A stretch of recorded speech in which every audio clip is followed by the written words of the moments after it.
Hey, this is Gavin Gaddis in for Brian Barletta for today, Thursday, April 9th, 2026. Podcasting has earned its seat. Who's ready to be at the table? With podcasting having arrived in the mainstream, it's time for the industry to be in the rooms where decisions are made. But first, mark your calendars for Thursday, April 16th at 1 p.m. Eastern Standard Time, when Sounds Profitable partner Tom Webster and RSS.com co-founder Alberto Batella will present Audio Primes, the people who listen to podcasts. This new report, built from the Podcast Landscape 2025 data, focuses on audio primes, people who listen to at least 75% of their content as audio. Registration for this is open, and you can go grab your virtual seat now with the link in your show notes.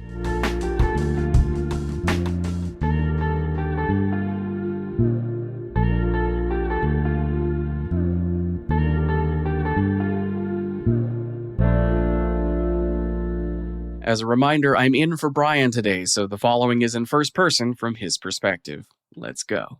Something shifted in London for me at the end of March. On the heels of the beast that was the first podcast movement evolutions at South by Southwest, the Sounds Profitable team stomached long TSA lines again and crossed the Atlantic for another first, Advertising Week Europe. 16 panels, 2 days, nearly 450 unique attendees. By most measures, our business of podcasting space was a success and something we're excited to continue building on in years to come. But what stuck with me wasn't the attendance figure. It was what people told us when they walked in the door. They weren't there because Sounds Profitable was hosting or even because they knew someone speaking. They were there because the room was talking about podcasting. That's a signal worth paying attention to. For years, podcasting operated in a kind of productive silo. We built great things, argued about attribution, celebrated our wins, and largely talked to ourselves. It was a lot of fun, but the industry's biggest conversations happened at podcast-specific events, in podcast-specific publications, among people who were already convinced. That was fine, maybe even necessary for a medium still proving itself. But podcasting has proven itself. According to our Podcast Landscape 2025 data, 55% of Americans consumed a podcast in the past month. That's not niche, that's mainstream media. That's a call for bigger rooms to conquer. The other number I keep coming back to is what we at Sounds Profitable call the last quarter. This is the approximately 25% of American adults who say they've never consumed a podcast.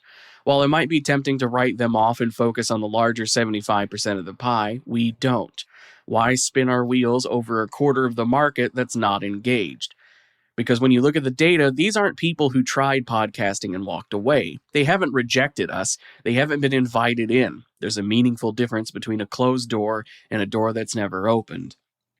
Advertising Week Europe felt like evidence that the door is ready to be opened globally. And it was reminiscent of what we'd seen less than 2 weeks before in Austin. These events in tandem prove that when you put podcasting in an environment that it wasn't built exclusively for podcasting, something different happens. The conversations change because the people who show up for them change. The professionals who filled the room included brand strategists, media buyers, agency leads, and more. None of them were there out of obligation. They were curious. They were asking real questions. The interest was genuine, and it wasn't coming from people already inside the podcasting ecosystem. That's new, and it matters. This is what Sounds Profitable was built to do. Bring podcasting into spaces bigger than podcasting.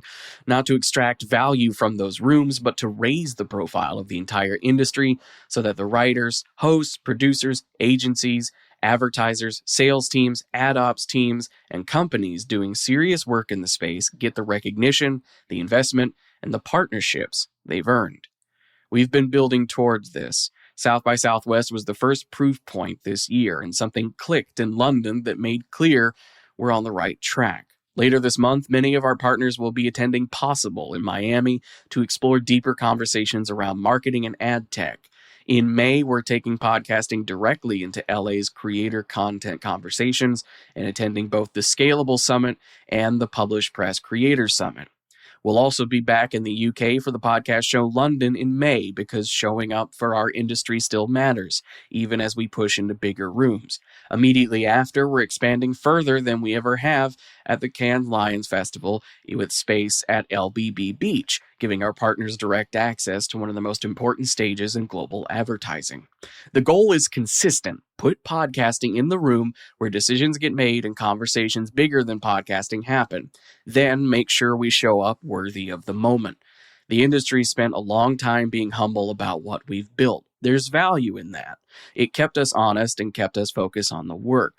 But 55% monthly reach doesn't call for humility. It calls for presence. The audiences are ready. The buyers are paying attention. The only question is whether podcasting shows up at the scale the medium deserves. Everything we build, the stages, the panels, the on-demand content, exists to make the entire industry better. The rising tide model only works if more people have access to the conversation. Watch every session from Advertising Week Europe on our YouTube page.